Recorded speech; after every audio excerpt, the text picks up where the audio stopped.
Dobro večer. Za večera sam ponio rekvizit, odnosno zamjenu za sat, zato što sam vidio da je sinoćnje predavanje trajalo sat vremena i 12 minuta, a to je malo previše. Tako da ću se truditi da bude to sve na nekih 50 minuta.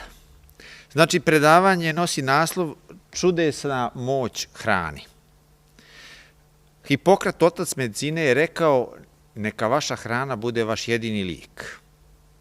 A kada znamo da je George Herbert također rekao da kogod bio otac bolesti, majka mu je loša ishrana. Znači 50% uzroka najmanje svih bolesti se nalazi u nepravilnoj ishrani. Ako se sjetimo sinoć da smo razgovarali o kardiovaskularnim bolestima, i ako smo konstatovali da osnovni problem kod kardiovaskularnih bolesti jeste opskrba krvlju, iako srce pliva u krvi, najveći je problem sa koronarnim krvnim sudovima koje ne donose dovoljno kiseonika i hrane do zidova srca. I vidjeli smo da u osnovi tog problema nalazi se ateroskleroza ili zapušenje krvnih sudova. Srce je u stvari pumpa koja se sastoji od dvije pumpe i osnovni njen zadatak jeste da dopremi kiseonik i hranljive materije do svih ćelija našeg organizma.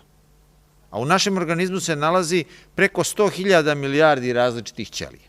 Zahvaljujući specijalnom automatizmu, srce pulsira 60 do 90 puta u minuti.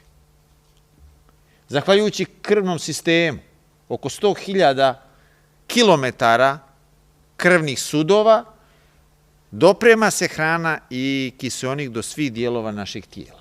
Rekli smo da u osnovi kardiovaskularnih oboljenja nalazi se okluzija, odnosno ateroskleroza ili zapušenje krvnih sudova. A ti zapušeni krvni sudovi su ovim masnim krofnama u kojim se nalaze holesterolski kristali, masnoće i sl. I na kraju to može rezultovati ovom slikom infarkta, smrti, i prvi simptom može biti i poslednji simptom. A kako izgledaju ti krvni sudovi, zapušeni krvni sudovi? Vidite operaciju na otvorenom srcu, a sada ćete vidjeti kako izgleda arterija koja je puna masnoća. Upravo ovako. Znači, zapušena i dolazi do prekida cirkulacije. Da se to ne bi dogodilo, šta je potrebno i šta je osnovno u prevenciji i terapiji kardiovaskularnih oboljenja? Govorili smo gdje se nalazi holesterol, gdje se nalaze zasićene masnoće, šta to negativno može da djeluje na kardiovaskularni sistem.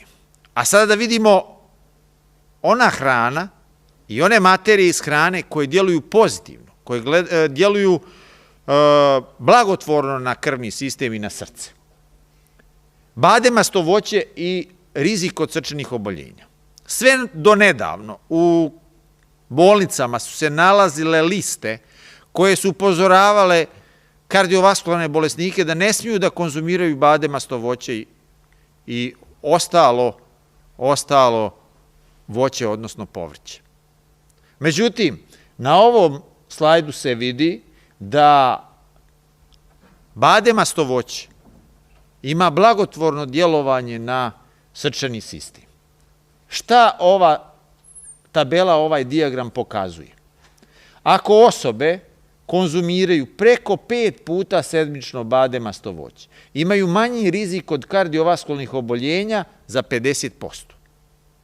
Iako bademasto voće, znači badem, lješnik i orasi, su masne, imaju veliku kalorijsku vrijednost, ali te masnoće su nezasićene masne kiseline koje čiste krvne sudove.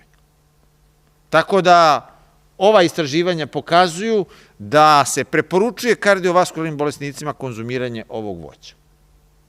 Zatim vlakna, biljna vlakna ili celuloza.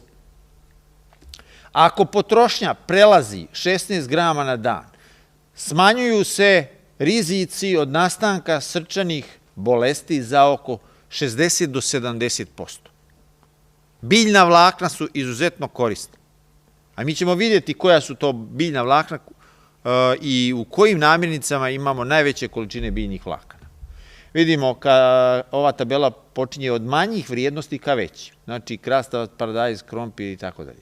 Zatim biljna vlakna koja imaju vrijednosti 5,40 grama na 100 grama, artičoke, malina, datule, zoo, badem, ječam, sočivo i mekinje.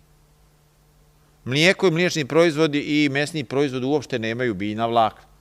A vidimo da su ovo namirnice sa najviše biljnih vlakana. Mekinje imaju najviše biljnih vlakana, a industrija brašna se potrudila da mekinje izbaci, da to bude stočna hrana, iako mekinje imaju najveću količinu biljnih vlakana. Vlakna u ishrani smanjuju rizik od bolesti srčanih krvnih sudova. Znači, ovaj dijagram isto to pokazuje. Gdje se nalaze takođe vlakna, možemo vidjeti na ovom dijagramu, znači kupine, kruške, maline, karfilom, brokuli, to su slične vrijednosti, ali se samo ovdje radi ne na 100 grama, nego na manjoj količini. A sada dolazimo do onog hranljivog dijela, do one namirnice, do onog dijela namirnica koji ima takođe značajnu ulogu za smanjenje holesterola i kardiovaskularnih bolesti, o kojima se rijetko govori. Utvrđeno je da bjelančevine iz povrća ostvaruju niži holesterol kod eksperimentalnih životinja. Prosječan holesterol, ovo su američke mjere miligrami po decilitru, znači nekoliko puta su manje vrijednosti prosječnog holesterola na bjelančevinama iz biljne ishrane. A ovo istraživanje je posebno zanimljivo. 3 sedmice su hranjeni zečevi biljnim i životinskim proteinima u različitim grupama. Zečevi na biljnim proteinima su imali mnogo niži holesterol nego zečevi na životinskim proteinima. A onda se ukrstilo, to je tačka ukrštanja. Ovi zečevi koji su hranjeni životinskim proteinima nastavljeni su, ishrana im je promijenjena i uvedeni su biljni proteini. A zečevi koji su koristili biljne proteine, uvedena im je životinjska ishrana. Ali obratite pažnju, ne radi se ovdje u kombinaciji proteini plus zasićene masnoće i ostali elementi. Ne, ovo su čistiji proteini biljnog porijekla. I na osnovu ovog istraživanja, a i potvrđenim istraživanjima kod ljudi, utvrđeno da osim zasićenih masnoća, holesterola i eventualno polinezasićenih masnih kiselina, koji dovode i koje se znalo da dovode do povećanja holesterola, utvrđeno je da samostalni proteini životinjskog porijekla povećavaju holesterol. A istraživači su išli malo dublje, pa su uveli istraživanje različite proteine iz različitih biljnih namirnica. Pa evo vidimo. Prosjek životinjskih proteina 175, nivo holesterola. Brašno od repice, pšenični gluten, proteini kikirikija, proteini zobi, proteini sjemena, pamuka i tako. Svi proteini biljnog porijekla imaju znatno niže vrijednosti i daju niže vrijednosti holesterola u krvi. A onda su radili suprotno. Razdvojili su proteine životinjskog porijekla. Proteini žumanceta, nemasnog mlijeka, đurke, kazeina i tako. I svi oni pojedinačno su davali veće stope holesterola nego prosjek biljnih proteina. Znači, proteini životinjskog porijekla, nemasti, povećavaju holesterol. Efekat bijelog luka na holesterol i trigliceride. Znači, holesterol u krvi, prvobitno 4. mjesec, 8. mjesec. Bijeli luk se pokazao da može da smanjuje holesterol i trigliceride. I dolazimo do zanimljivog snimka, a to je snimak A pokazuje opstrukciju krvnih sudova, srca. Posle 6 mjeseci ishrane na biljnoj hrani vidimo rekanalizaciju ovih krvnih sudova. Terapija ishranom, biljnom ishranom, je pokazala svoje rezultate. Nisu potrebni različiti statini da bi došlo do rekanalizacije i povećanja krvotoka. Kada pogledamo ljudski vijek kroz istoriju, dužina života, Adam, Sit, Enos, Kain i ostali koji su živjeli prije potopa, njihova dužina života je bila 930, 912, 905, 910 i tako da. Poslije potopa, znači životni vijek se smanjio drastično do naših 70-80 godina. Više je razloga zbog čega je došlo do smanjenja životnog vijeka. To je jedno predavanje, kompletno. Kada možete da vidite zbog djelovanja, specifičnog djelovanja kosmičkog zračenja i drugih ultraljubičastog zračenja i slično, jer prije potopa nije bilo takvog negativnog zračenja, jer je vodeni omotač štitio planetu Zemlju od različitih zračenja. I kad je došlo do mutiranja gena, u kombinaciji sa promjenom životnih navika, životnog stila i hrane. Prije potopa ljudi nisu jeli meso, poslije potopa su nastavili da jedu meso. Počeli da jedu meso. Između ostalog, i ta vrsta ishrane je dovela do smanjenja životnog vijeka. Rekli smo da jedini način koji možemo da utvrdimo stepen zatvorenosti naših krvnih sudova jeste koronarografija. Ali ne možemo da radimo koronarografiju svakom pacijentu, svakoj osobi. Nego postoje indirektne metode. To je visina holesterola i ultrazvuk krvnih sudova glave i vrata. Ali ne možemo znati kakvi su nam krvni sudovi srca. I istraživanje koje je posebno bitno. Ishrana koja je data ovim pacijentima se zasnivala na 10% masti i 5 mg holesterola u ishrani. Šta to znači? Redukcija masne hrane, životinjskog porijekla, u toku dana dozvoljena samo 1 šolja mlijeka. Na takvoj ishrani posle 1 godine došlo je do smanjenja ukupnog holesterola za 24%, za 1/4. 37% se smanjio ovaj loši holesterol. Angiografija ili koronarografija je dala informacije da je 82% pacijenata imalo regresiju, rekanalizaciju. Ali ovo je posebno bitno. Oni koji su imali preko 50% blokade krvnih sudova. Kod takvih pacijenata je došlo do regresije u 5,3% ovih aterosklerotskih lezija. I reklo bi se ništa značajno. Ali kad pogledate da je došlo do porasta protoka krvi za 23%, odnosno skoro 1/4, znači samo male promjene, male rekanalizacije dovode do drastičnih promjena protoka krvi, a to je i najvažnije za organizam, da dođe do povećanja protoka krvi.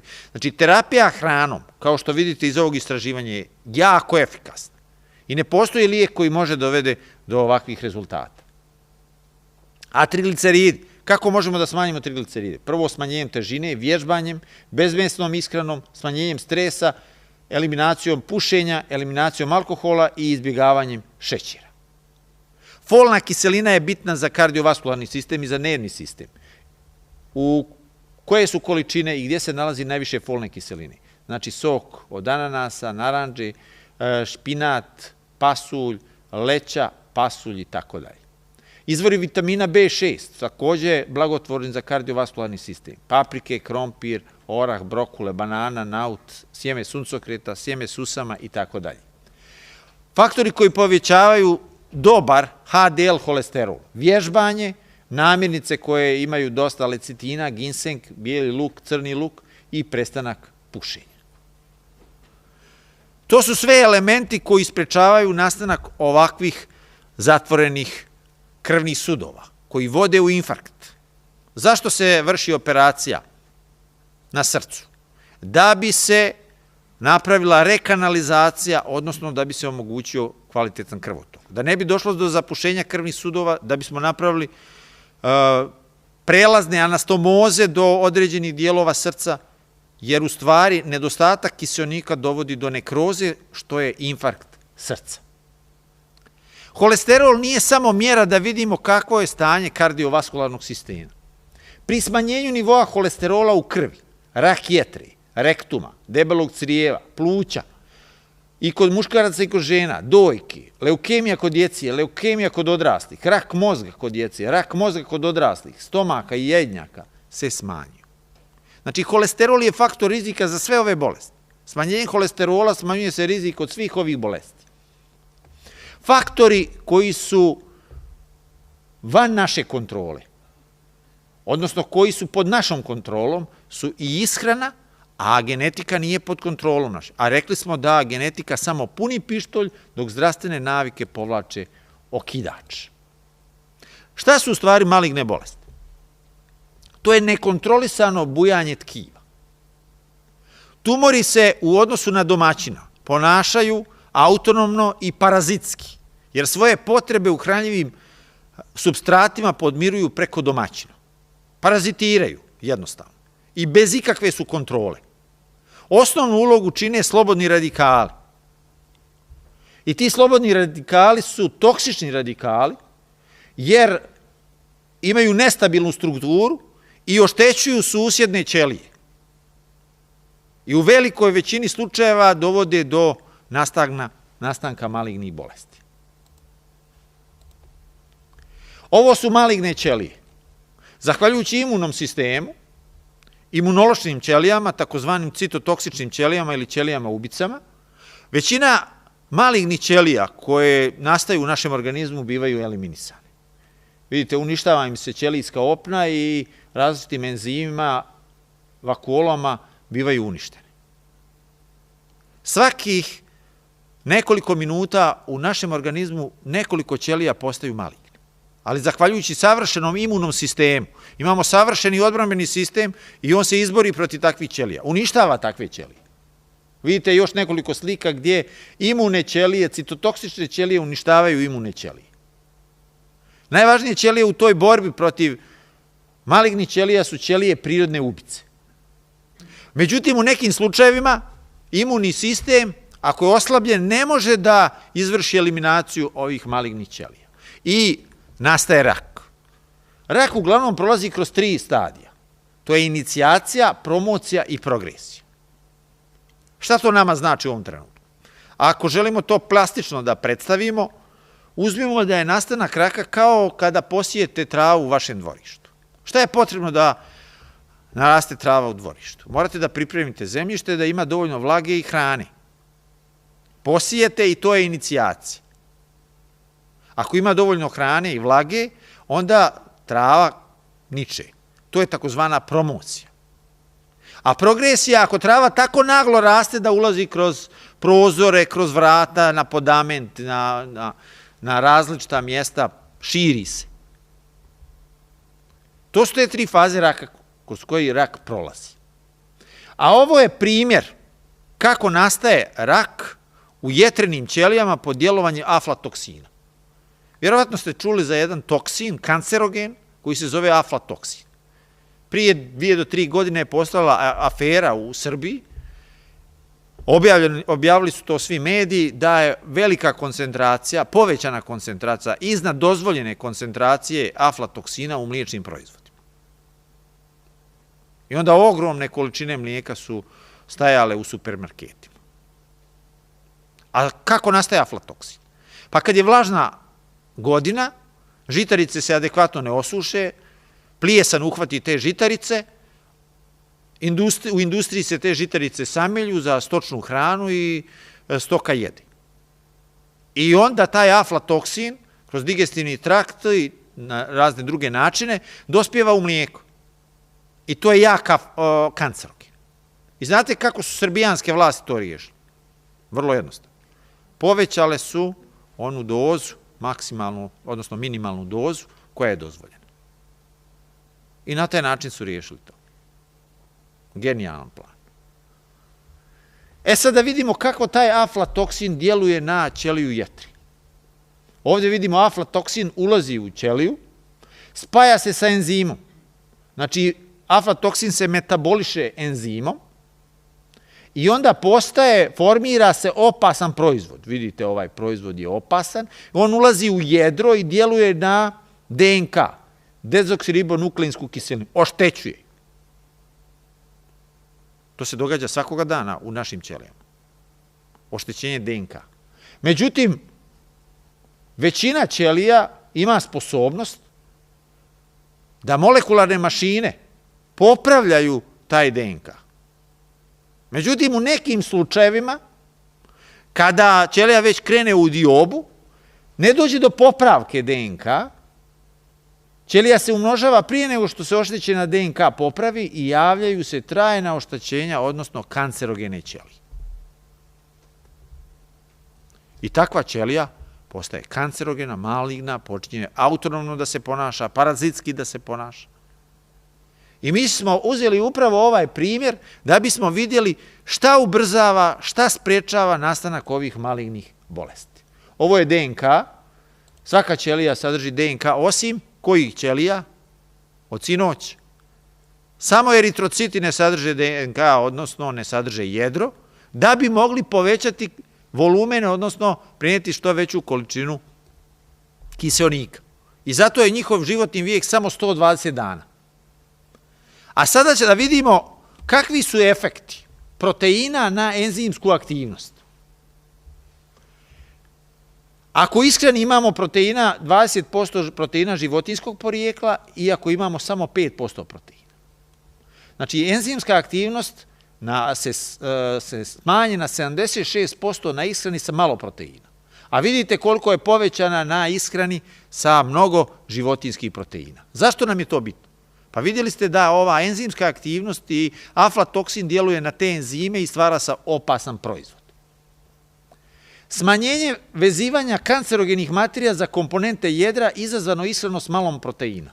Evo vidite, 5% proteina u ishrani, 20% proteina u ishrani. DNK, hromatin, protein. 72% se smanjuje DNK vezivanje.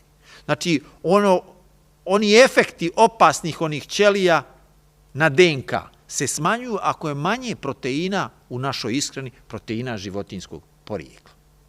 Koji su efekti niskoproteinske ishrane? U ovom slučaju, vezano za aflatoksin i druge kancerogene. Samim tim, manje aflatoksina je ulazilo u ćeliju. Znači, manja je opasnost za oštećenje DNK. Ćelije su se sporije umnožavale. Isto manja opasnost od nastanka i umnožavanja i stvaranja malignih ćelija. Javljale su se višestruke promjene unutar enzimskog kompleksa koje su smanjivale njegovu aktivnost. I to isto je efekat pozitivan. Količina kritičnih komponenti odgovarajućih enzima je bila smanjena. Formirao se manji broj kompleksa aflatoksin DNK. Svi ovi elementi smanjuju mogućnost nastanka raka. A sada da vidimo jedan drugi korak. A taj drugi korak, kad je već došlo do formiranja ove početne maligne ćelije i žarišta, kako proteini iz ishrane djeluju na formiranje žarišta?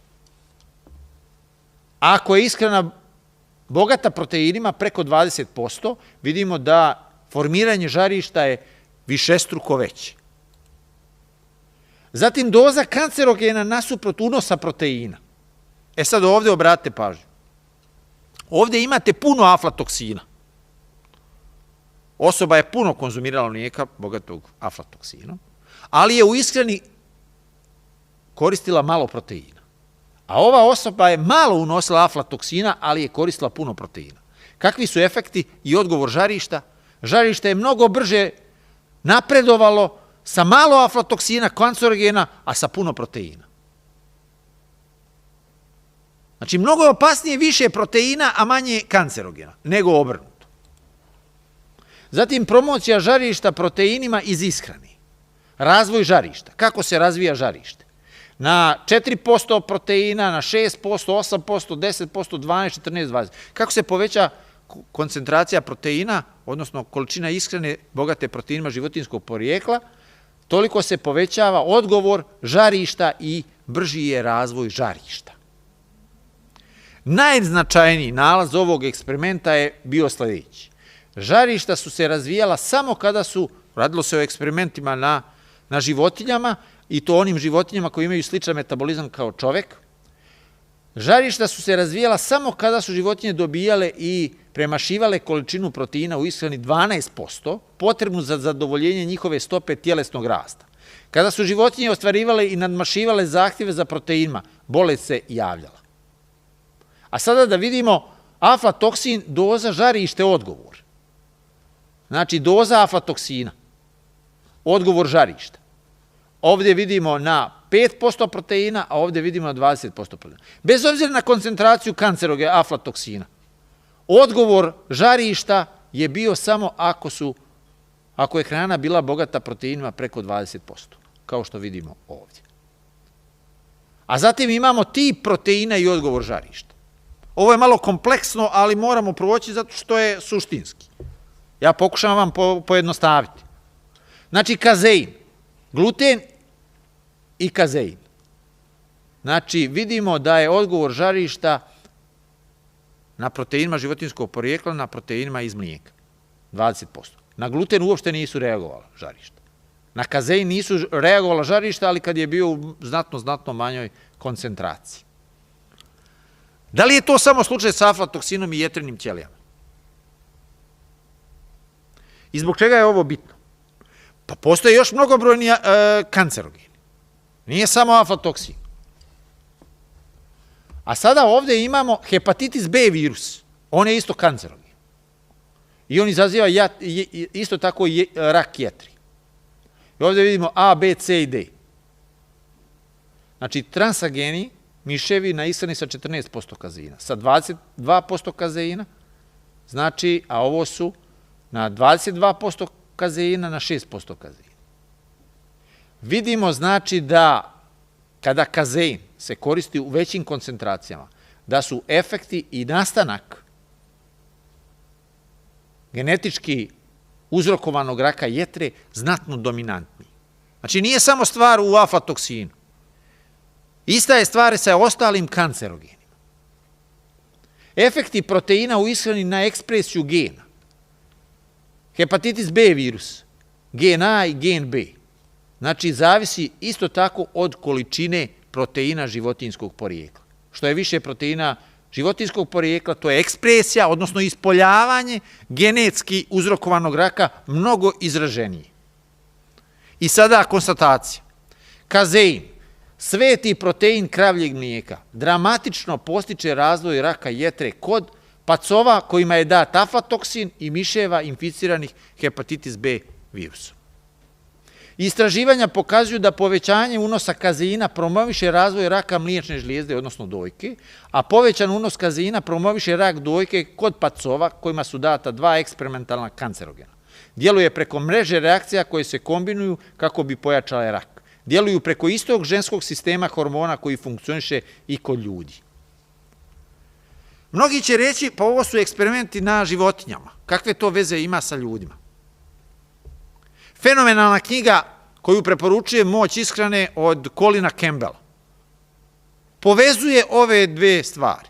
Eksperimenti na životinjama i slučajna događanja kod ljudi. Jer mi ne možemo napraviti ovakve eksperimente na ljudima. Humana medicina to ne dozvoljava. Možda je morbidno i ovakvi eksperimenti su morbidni i sa životinjama, ali u humane svrhe. Mi ne možemo ovakva istraživanja raditi na ljudima. A druga stvar, kod ljudi ova ima psihički moment, kod životinja nema psihički moment. On ne znaju da imaju rak, da niko im nije rekao. Kad čoveku saopštite da ima rak, on reaguje depresivno i na razne druge načine. I mijenja se metabolizam. Kod ovih miševa i pacova metabolizam je najsličniji ljudima. Ali kako mi da znamo da se ovo isto događa i kod čoveka? Pionirska istraživanja ovoga tipa je radio Colin Campbell.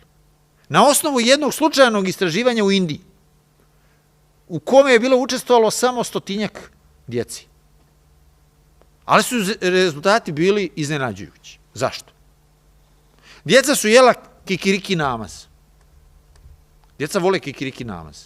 Sad je moja Katarina sa mora naručila, evo piše mi u telefonu, da ponesem kikiriki namaz. Djeca vole kikiriki namaz. Ali industrija također zna da kada kikiriki ne skladišti se na odgovarajući način, pa imate plijesa na kikirikiju, onda je najlakše to kamuflirati, napravite kikiriki namaz. I djeca to jedu. I u Indiji su jela djeca kikiriki namaz. Ali šta se dogodilo? Ona djeca iz bogatog dijela Indije, koja su jela kikiriki namaz, uočila se veza, korelacija između raka jetre i konzumiranja kikiriki namaza. Ali taj kikiriki namaz su jela i djeca iz siromašnijih krajeva. I oni nisu dobili rak. I to je bilo iznenađujuće.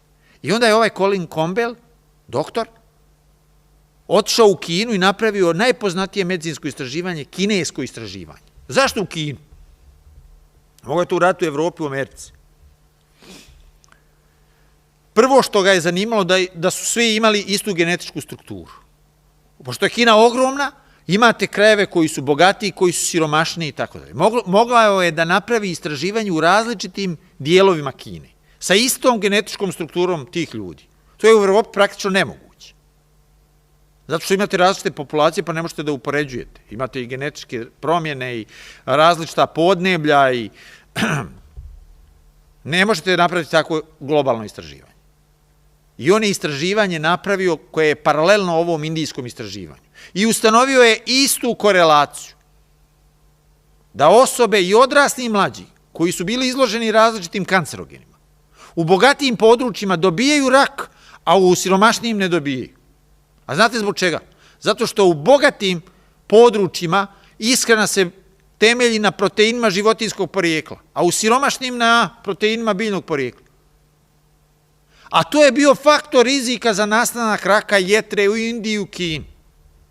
Ako je u ishrani bilo preko 20% proteina životinjskog porijekla, nastajao je rak, žarišta su se brže razvijala i odnosila živote. I on je napravio korelaciju između eksperimenata na životinjama i ovih događanja u ljudskoj populaciji. I potvrdio je pravilo. Osim ovih kancerogena koje sam naveo, aflatoksin, hepatitis B virus, mi vidimo koje su sve kancerogene materije u našoj ishrani. I mi ne možemo pobeći od svih kancerogenih materija.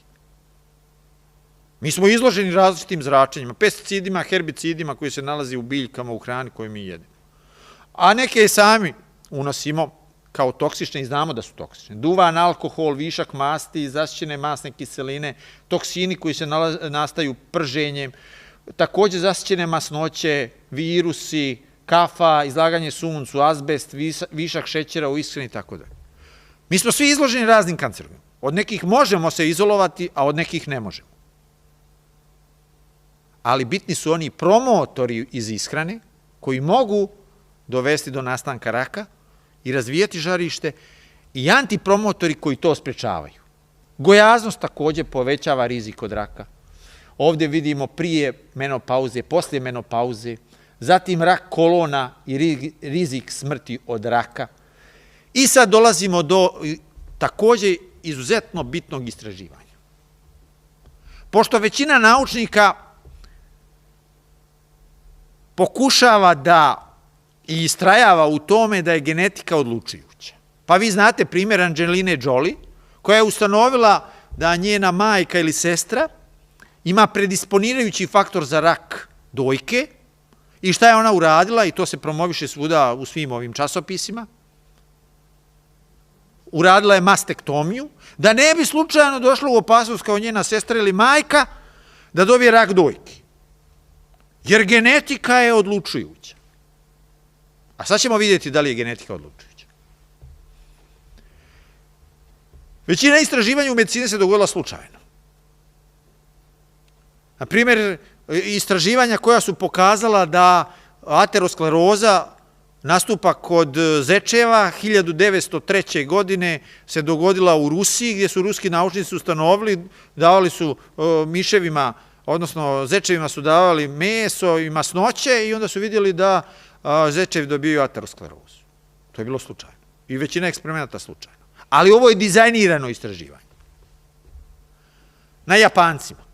Japanci koji žive na Havajima i oni koji žive u Japanu. To je retrospektivno istraživanje. I ovdje imate brojeve, statistiku. U Japanu, Japanci, na 100.000 ljudi obolijevaju na sljedeći način.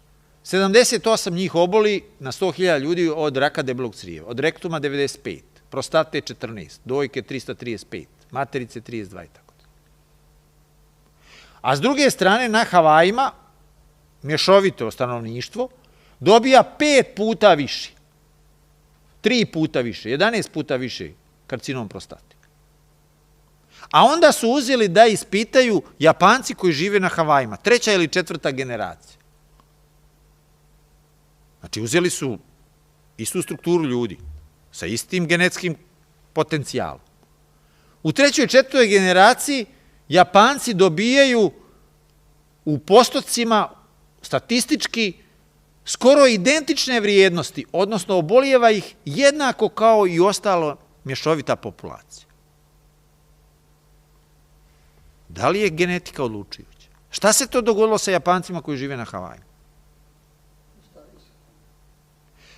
Ti Japanci koji žive na Havajima su primili ishranu ostalih ljudi. Brza hrana.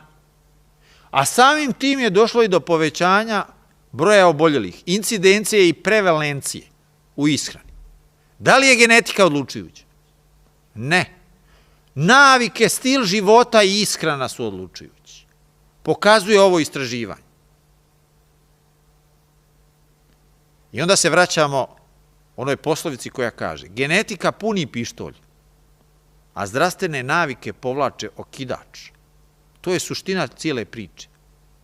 Angelina Jolie nije morala raditi mastektomiju, ona je trebala da promijeni način života. I onda ne bi bila u opasnosti kao njena sestra ili njena majka. Ali čak se ljudi odlučuju na takve drastične korake samo da bi ostali pri starim navikama. A navike ubijaju, kao što smo vidjeli juče. Masnoće. Ako je veća količina masnoća u ishrani, veći je rizik za nastanak raka dojke. Takođe, ovde su navedene izvori zasićenih masnih kiselina. A s druge strane, ishrana bogata biljnim vlaknima umanjuje rizik od raka za 60%. Ishrana siromašna mastima smanjuje rak na koži. A s druge strane, meso povećava rizik od raka kolona. Znači, evo vidite u kojim procentima. Zavisno koliko puta jedemo meso, toliki je porast u procentima opasnosti od raka kolona. Fizička aktivnost. 40 do 60% je manje obolijevanje od karcinoma pluća, kolona i dojki. Sunčanje može biti opasno, ali izlaganje suncu ujutro i naveče je jako poželjno. Zbog najjačeg antioksidansa. Antioksidansi djeluju protiv slobodnih radikala koji izazivaju kancer. A vidimo kad se oslobađa melatonin. U najvećim količinama naveče, znači od 11 sati ujutru do 4 sata. Melatonin. Ne možete vi spavanjem po danu da nadoknadite melatonin. Takođe, izlaganjem prirodnom osvjetljenju je znatno bolje za lučenje melatonina. Svakodnevnim navikama mi punimo pištolj i povlačimo okidač. Znači, tipovi raka povezani sa duvanom. Većina naših sistema i organa pati zbog konzumiranja duvana. Procena smrtnih slučajeva od raka u vezi sa alkoholom. Svaki mililitar alkohola uništava moždane ćelije. A da ne govorimo da djeluje kancerogeno. Stres pogoršava stanje. Stres ne dovodi do nastanka aterosklerotskih plakova. Žao mi je što nemam vremena pa da se vratimo na stres, kako su ljudi koji su bili u najvećem eksperimentu na planeti Zemlji. Kakvi su efekti tog eksperimenta? To su bili volonteri koji nisu dobrovoljno pristali na taj eksperiment. A znate koji su to volonteri? Pa oni koji su bili pod okupacijom Njemačkom i oni koji su bili u koncentracijnim logorima. Oni nisu dobrovoljno tamo bili. Da, Mengele je radio razne eksperimente na njima, ali ovi su ljudi bili dobrovoljni zatočenici tih logora. Da li ima većeg stresa od očekivanja svakoga dana da će vas ubiti u koncentracijnim logorima? Nema većeg stresa. A kad su ti preživjeli logoraši izašli napolje i imali takvu sreću da poginu na građevini ili u saobraćaju i kada su ljekari uradili sekciju njihovih krvnih sudova, šta mislite kakvi su njihovi krvni sudovi bili? Čisti su bili, iako su izloženi svakoga dana bili stresu. Znači, stres ne dovodi do stvaranja masnih plakova, ali stres, kad već postoje masni plakovi, i zatvorenost krvnih sudova, stres dovodi do vazokonstrikcije i može dovesti do infarkta. I to je ogromna razlika. Stres pogoršava stanje, ali ako mi zdravo živimo, ne može da izazove niti infarkt, niti moždani udar. Ovde vidimo kako se povećava rizik od ponovnog raka dojke. Kako se povećava unos masti, toliko je rizik veći. A s druge strane imamo izuzetno voće i povrće, antioksidativno voće i povrće koji otklanja slobodne radikale. Jagode, šljive, naranđe, crno grožđe, kivi, grejpfrut, povrće, bijeli luk, kelj, špinat, prokule i tako dalje. Zašto je ovo voće i povrće jako bitno? I zašto se antioksidansi nalaze u voću i povrću? Antioksidansi u povrću i voću se nalaze tu da bi se ćelije, biljne ćelije, njihove borile protiv slobodnih radikala i oštećenja. A mi to, ljudi, iskoristimo u borbi protiv malignih ćelija. Da bismo zdravo i kvalitetno živjeli, potrebno je da primjenjujemo odgovarajuće principe u našem životu. Princip broj 1. Ishrana predstavlja kombinovane aktivnosti bezbrojnih supstanci iz hrane. Cijelina je veća od zbira njenih dijelova. U farmakologiji postoji izraz sinergizam. Zbir, znači ta cjelokupna slika, jedno sirovo voće. Efekat tog sirovog voća je mnogo veći nego zbira pojedinačnih elemenata koji se nalaze u tom voću. Fitohemikalija, vitamina i minerala. Za razliku od antagonizma gdje je zbir manji od pojedinačnih doza. Zato ishrana, namirnica, koja u sebi ima određenu količinu vitamina, minerala, ne neku pretjeranu, ali njihov zbir je mnogo veći od tih pojedinačnih doza. Vitaminski dodaci ne predstavljaju recept za dobro zdravlje. Upravo zbog toga, jer su to izolovani elementi. I oni djeluju pojedinačno. Nema sinergizma. Princip broj 3. Praktično ne postoje hranljive materije u namirnicama životinjskog porijekla koje nisu bolje obezbeđene u biljnim namirnicama. Neko kaže, a šta je sa kvalitetnim proteinima? Otvorite bilo koji udžbenik ishrane. Jedino su kvalitetni proteini u namirnicama životinjskog porijekla. Zato što sadrže sve esencijalne aminokiseline. To je tačno. Ali nikada mi ne jedemo u jednom obroku jednu vrstu namirnica. Ako iskombinujemo mahunarku i žitaricu, mi dobijemo sve esencijalne aminokiseline. Ali to se ne govori. Zato što je industrija mesa veoma jaka. Princip 4. Geni sami po sebi ne određuju bolesti. Geni funkcionišu samo aktiviranjem ili ekspresijom, a ishrana igra ključnu ulogu pri određivanju koji će se geni dobri ili loši aktivirati. Vidjeli ste? Do kojih gena će doći, do ekspresije kojih gena će doći prilikom upotrebe proteina životinjskog porijekla, prilikom upotrebe proteina biljnog porijekla. Princip 5. Ishrana može značajno da kontroliše štetne efekte škodljivih hemikalija. Ne možemo mi pobjeći od svih štetnih materija, kancerogena koji se nalaze u našoj okolini. Ali možemo da jedemo promotore ili antipromotore. Možemo da postičemo nastanak kancerogena ili da ih eliminišemo. To zavisi od naše ishrane svakodnevne. Šta koristimo u toku dana. Ista ishrana koja sprečava bolesti u ranim stadijima, prije dijagnoze, može također da zaustavi ili preokrene bolest u njenim kasnijim fazama, nakon dijagnoze. Na medicini učite samo 2 ili 4 časa o ishrani. To je beznačajno. Na medicinskom fakultetu. I nigdje se ne pominje da hrana može djelovati terapijski, samo preventivno. Ali hrana, kao što ste vidjeli, samo na ovim malim primjerima, djeluje i terapijski. Ali osoba mora biti istrajna. Mora prihvatati savjete. Današnja medicina se bavi ovakvim stvarima. Liječenje simptoma. I većina lijekova liječe simptome. Ali prava medicina treba da otklanja uzroke. Da otklanja etiologiju. Ono što dovodi do bolesti. Lako je sa zaraznim bolestima. Imate uzrok, eliminišete uzrok, ako je bakterija, koristite znači neki antibiotik i riješite problem. Ali danas osnovni problem čine hronične nezarazne bolesti. koji često ne daju simptome. Dugo je potrebno da takve bolesti nastanu, ali se teško i liječe. Ništa se ne radi na prevenciji. Naši ljudi su navikli da samo kada boli odlaze kod ljekara, a hronične bolesti napreduju. Dijabetes, osteoporoza, kardiovaskularne bolesti i tako dalje. Ne vrijedi liječiti simptome. Mi moramo da proniknemo u uzrok. A uzroci hroničnih nezaraznih bolesti su mnogostruki. I ne radi se o klasičnim uzrocima.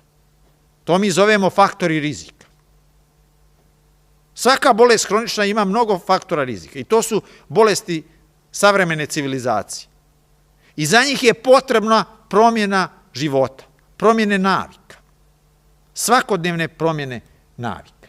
I zato je potrebno svakodnevno koristiti iz ove palete različitih boja, voća i povrća iz ove palete različitih boja. Nisu ove boje različite tek onako. Svaka ova boja označava enzime, fitohemikalije koji se nalaze u ovim namirnicama. I zato je preporuka da se svakoga dana iz jedne od ovih paleta uzima po namirnica. Znači, brown, to su integralne tjestenine, zatim zelene, znači žute, smeđe. Svaki dan bar jednu namirnicu iz ovih različitih boja. Na taj način obezbeđujemo raznovrsnost. To je jedini recept za kvalitetan i dug život. Šta je u stvari predstavlja čudesnu moć ishrane? Prvo, raznovrsnost, biljne namirnice,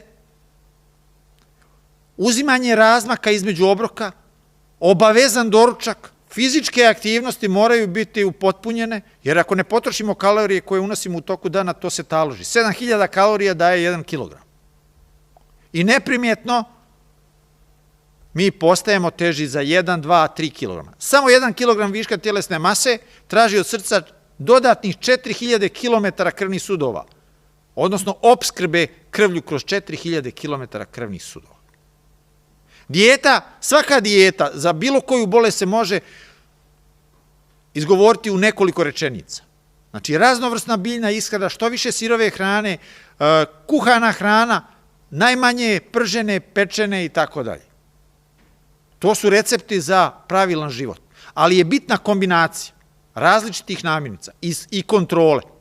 Najvažniji je screening. Kada se mi razbolimo, onda je kasno. Bolje je spriječiti nego liječiti. Mi možemo da provjeravamo laboratorijski, možemo da idemo na pretrage da bismo utvrdili da ne postoji neki početni stadij neke od hroničnih bolesti. A sve te bolesti možemo da riješimo na ovaj način, uz adekvatnu promjenu navika i ishrane. Da ne bih pretjerao kao sinoć, ja za večeras završavam. Hvala vam. Preporučujemo najbolji zdravstveni YouTube kanal sa preko 1 milion gledalaca. Iz sadržaja izdvajamo izuzetna predavanja profesor dr. Branislava Mihajlovića iz Sidneja, Čikaga i Beča, emisije vrhunskih majstora kuhinje, nutricionistički savjeti i biljni preparati za sve zdravstvene probleme, priprema ekstrakata i tinktura. Gledajte YouTube kanal pod nazivom Branislav Mihajlović i poboljšajte vaše zdravlje.